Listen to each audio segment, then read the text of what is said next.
Bonjour et bienvenue sur cette nouvelle vidéo Alform de la formation CCNA, les fondamentaux des réseaux. Et dans cette vidéo, nous allons aborder la notion de trame Ethernet et les adresses MAC.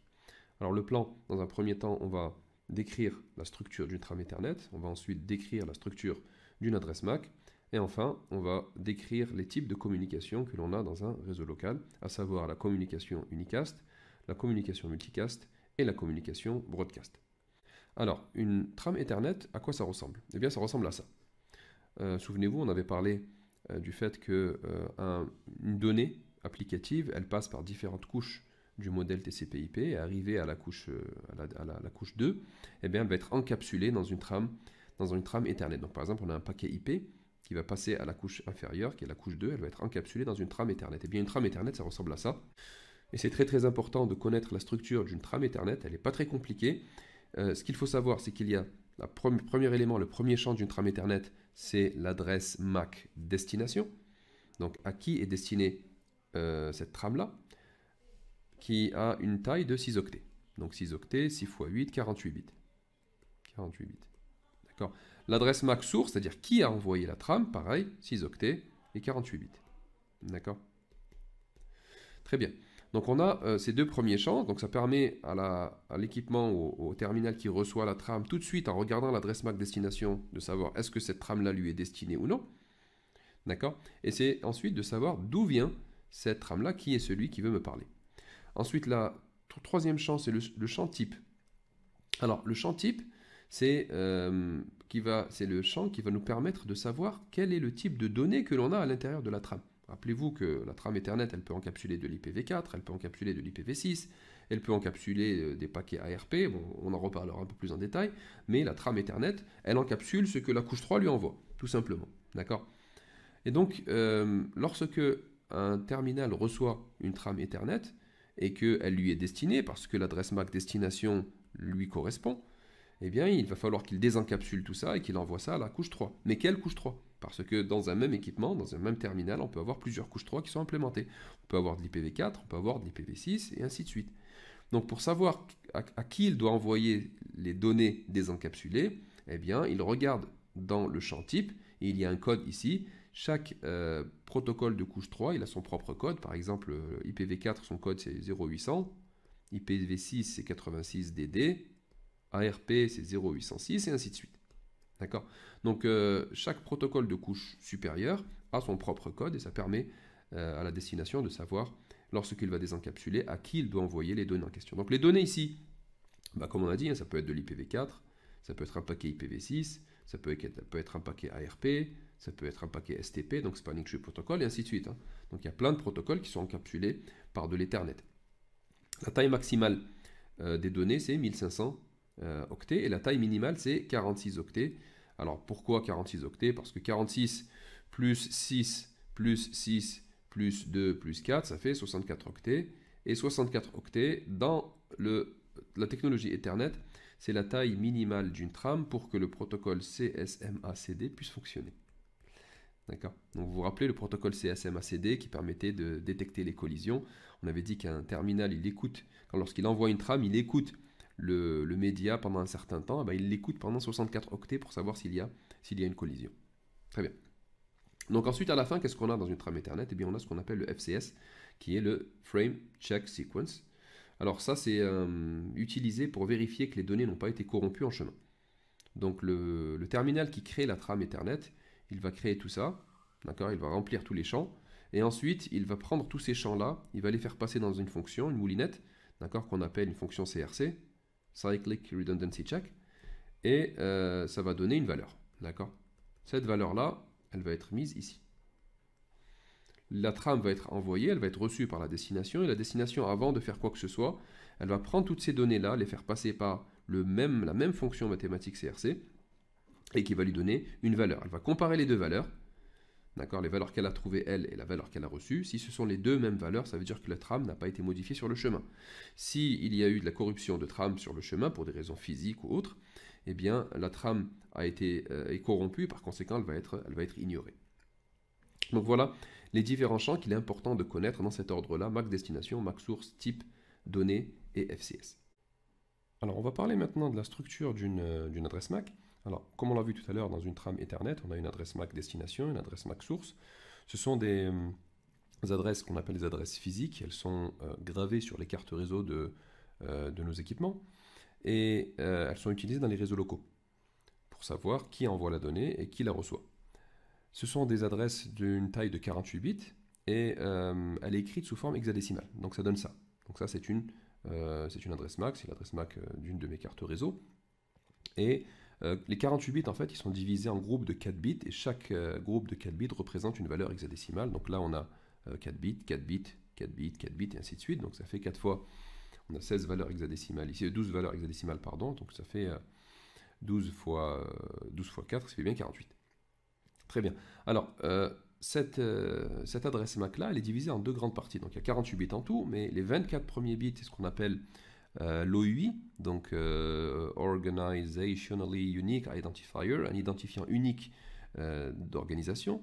Et ça, en fait, ça représente le constructeur ou bien le fabricant de la carte réseau. Ça l'identifie de manière unique. Alors, les fabricants de cartes réseau et d'équipements réseau, ils vont faire une demande auprès de l'I3E, qui est l'instance internationale de standardisation au niveau des équipements électroniques et ainsi de suite. Et ils vont faire une demande, voilà, on aimerait bien avoir un OUI de 24 bits pour nous identifier de manière unique. Et les 24 bits restants, eh bien ça représente le reste de la carte de l'adresse MAC qu'ils vont attribuer à une carte réseau, qu'ils vont attribuer à un équipement réseau. D'accord. Donc les 24 premiers bits, ça représente uniquement le constructeur. Les 24 bits suivants, ça représente la carte réseau elle-même. Alors, sur ces 24 premiers bits ici, donc 3 octets, octet 1, octet 2, octet 3, dans le premier octet, il y a 2 bits qui sont très très importants. Alors, le bit 7, donc le bit 7, c'est ce qu'on appelle le bit UL, donc bit UL, universel, local. Ce bit, par défaut, il est égal à 0. Quand il est égal à 0, ça veut dire que l'adresse MAC, c'est une adresse universelle, peut être utilisée n'importe où, il n'y aura jamais de conflit. Rappelez-vous que les MAC adresses doivent être uniques pour pas qu'il y ait de conflit. D'accord. Donc lorsque ce bit-là il est à 0, eh bien ça veut dire que c'est le constructeur qui a assigné cette adresse MAC-là, et par conséquent, le constructeur nous assure qu'elle est unique de manière universelle, ou que vous pouvez enlever cette carte réseau, l'installer sur un autre PC, il n'y aura jamais de conflit, puisque personne d'autre n'a cette adresse MAC-là. Par contre, si vous voulez, vous, en tant qu'administrateur réseau, changer cette MAC adresse, parce qu'il est possible de changer la MAC adresse, bien que ce soit une adresse physique, mais au niveau du système d'exploitation, sur Windows par exemple, on peut changer la MAC adresse au niveau logiciel. Et par conséquent, si vous voulez changer la MAC adresse, et bien dans ce cas-là, il faut mettre ce bit-là à 1. D'accord. Parce que si vous le mettez à 1, ça veut dire que cette adresse-là a une valeur locale. Et puisque c'est vous qui assignez cette adresse MAC-là, vous ne pouvez pas vous assurer qu'elle est parfaitement unique. Et par conséquent, il faut mettre ce bit-là à 1 pour éviter justement qu'il y ait des conflits. Ensuite, on a un autre bit qui est le bit numéro 8, et c'est le bit individuel groupe. Alors, il est égal à 0 par défaut également, ça veut dire que par défaut, une adresse MAC, c'est une adresse individuelle qui représente un équipement, qui représente une carte réseau. Par contre, si les données que l'on veut envoyer ne sont pas destinées à une destination en particulier, mais à un groupe d'utilisateurs, un groupe de terminaux, et bien dans ce cas-là, il faudra que ce bit-là soit mis à 1. D'accord. Donc c'est le bit IG. Donc par exemple, quand on envoie des données en multicast ou bien en broadcast, et bien ce bit-là sera mis à 1. D'accord. Très bien. Alors en parlant de communication unicast, multicast et broadcast, qu'est-ce que c'est? Alors une communication unicast, c'est lorsque on utilise une adresse MAC destination qui est envoyée, qui représente un terminal en particulier, ou bien une carte réseau en particulier, ou un équipement réseau en particulier. Donc par exemple, j'ai le PC A ici qui veut envoyer des données au PC B. Alors on est dans un réseau partagé, dans un réseau partagé, par conséquent tout le monde reçoit la trame.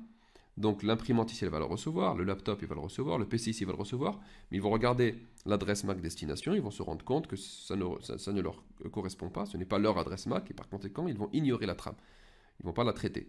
Le PC B ici va la recevoir, et va regarder la MAC adresse destination, il va dire tiens c'est ma MAC adresse, donc je vais traiter la donnée, donc je vais désencapsuler, je vais faire remonter les données vers les couches supérieures du modèle TCP/IP ou bien du protocole TCP/IP. Ça c'est de la communication unicast. La majorité des adresses MAC sont des adresses MAC unicast. Alors maintenant, si j'ai le PC A ici qui voudrait envoyer par exemple un streaming, une vidéo en streaming, et il dit à ses employés, enfin il se dit à ses collègues, voilà, je vais faire un live et je voudrais que ceux qui sont intéressés, ils le regardent. Et bien ceux qui sont intéressés, qui cliquent sur le lien, ils vont s'inscrire dans ce qu'on appelle un groupe multicast. Et donc, qu'est-ce qui va se passer lorsque, donc supposons que c'est seulement B, C et D qui veulent regarder la vidéo, eh bien A va envoyer les trames de vidéo avec une adresse multicast. Alors, ces adresses multicast sont des adresses spécifiques qui sont réservées pour le multicast uniquement. Et seuls les PC qui se sont inscrits au groupe multicast vont traiter la trame. Voilà donc pour ce qui c'est que le multicast. Donc le multicast, c'est le fait d'envoyer une trame qui va être reçue uniquement par un groupe de terminaux. Dernière chose, c'est la communication broadcast. Alors la communication broadcast, c'est un multicast élargi. C'est-à-dire que c'est lorsque je veux envoyer une trame, quand A veut envoyer une trame à tout le monde, et qu'il veut que tout le monde traite cette trame-là. D'accord? Et bien dans ce cas-là, il va utiliser une adresse. Alors dans l'Ethernet, l'adresse broadcast, c'est une adresse dont tous les bits sont à 1. Les 48 bits de l'adresse MAC sont mis à 1. Ça veut dire que si on l'écrit en hexadécimal, ça va nous donner quelque chose comme ça. FFFFF, FFFFF, FFFFF. Tous les bits à 1, d'accord, ça va ne donner que des F. Donc lorsque A il envoie des données à cette adresse-là, eh bien tous les équipements dans le réseau local sont dans l'obligation de traiter la donnée. Et ils ne peuvent pas l'ignorer parce que c'est une adresse qui est une adresse de broadcast qui représente tous les équipements dans le réseau local. Alors, petite information concernant la MAC adresse. Alors, la MAC adresse, là, je vous l'ai écrite comme ça, mais ça dépend du système d'exploitation. Donc, chez Cisco, les MAC adresses, on les écrit tout le temps en groupe de 4 valeurs hexadécimales, 4 valeurs hexadécimales point, 4 valeurs hexadécimales point, 4 valeurs hexadécimales. Mais par exemple, chez Windows, on va l'écrire, par exemple, une adresse MAC, ça va être genre AE-12-BD, et ainsi de suite.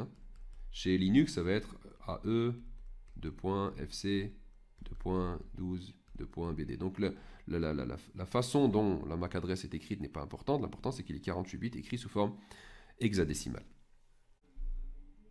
Alors maintenant, ce qu'on va faire une petite vérification sur, vous pouvez le faire également sur votre PC, vérifier quelle est la MAC adresse qu'il y a sur les cartes réseau qui sont installées sur mon système. Alors pour cela, on va sur le commande prompt de votre système Windows, si vous utilisez Windows, donc CMD, et on tape ipconfig/all. Alors si vous tapez que ipconfig, vous aurez que les informations IP, non pas de MAC adresse. Si vous faites ipconfig/all, vous aurez beaucoup plus d'informations. Alors ipconfig/all. Et donc là, j'ai pas mal de cartes réseau, certaines qui sont virtuelles, donc je ne vais pas m'attarder sur toutes, c'est celle-là qui m'intéresse. C'est ma carte réseau Wi-Fi. Alors ici, c'est ça qui m'intéresse, c'est Physical Address, l'adresse MAC de ma carte Wi-Fi.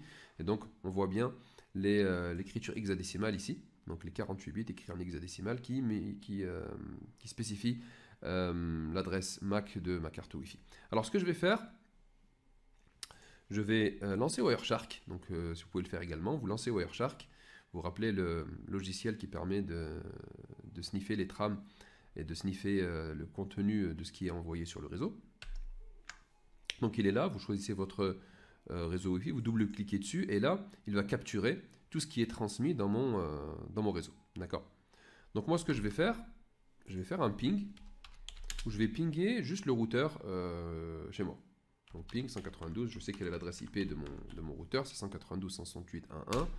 Entrée, ça ping, donc il y a de la connectivité entre mon PC et le routeur chez moi. Je retourne vers Wireshark, j'arrête la capture. Et là, je vois effectivement que mon PC, dont l'adresse est 192.168.1.3, a bien envoyé un paquet ICMP, donc un ping, echo ping request, vers 192.168.1.1. Je vais faire un petit zoom pour que vous voyez un peu mieux. Voilà. Donc, ce qui m'intéresse ici, c'est ça. Voilà. Donc, j'ai fait un ping depuis 192.168.1.1.103 vers 192.168.1.1. D'accord. Alors, quand je clique dessus, j'ai les détails ici. Et moi, ce qui m'intéresse, c'est la trame Ethernet. Donc, le ICMP, c'est un protocole dont on reparlera plus tard, qui permet de faire des tests au niveau de la connectivité IP. Donc, on a le paquet ICMP encapsulé dans un paquet IP, le paquet IP encapsulé dans une trame Ethernet. Donc, et la trame Ethernet, elle est là. Je l'ai en détail ici. Et vous pouvez voir tout ce qu'on a vu concernant le format de la trame Ethernet, et bien on le voit ici. Donc, l'adresse MAC destination, elle est là. Donc, C025E9D863F6, c'est celle de mon routeur. Et vous avez même peut-être remarqué que Wireshark a même fait la corrélation entre les 24 premiers bits qui sont là, C025E9, et l'OUI. donc l'identifiant unique de l'organisation qui a créé cette MAC adresse, qui est celle du routeur en fait. Et donc c'est un routeur TP-Link. Il l'a même traduit pour nous pour que on sache quel type de MAC adresse il s'agit. C'est une MAC adresse d'un équipement TP-Link. Alors ça, c'est l'adresse destination. Ensuite, on a l'adresse source, d'où ça vient. Et ça, c'est ma MAC adresse. AC, ED, 5C, 83, 81, 3C. Et il m'a même fait la translation, la traduction de mon OUI qui est Intel. D'accord. Autre élément de la trame Ethernet, eh c'est le type.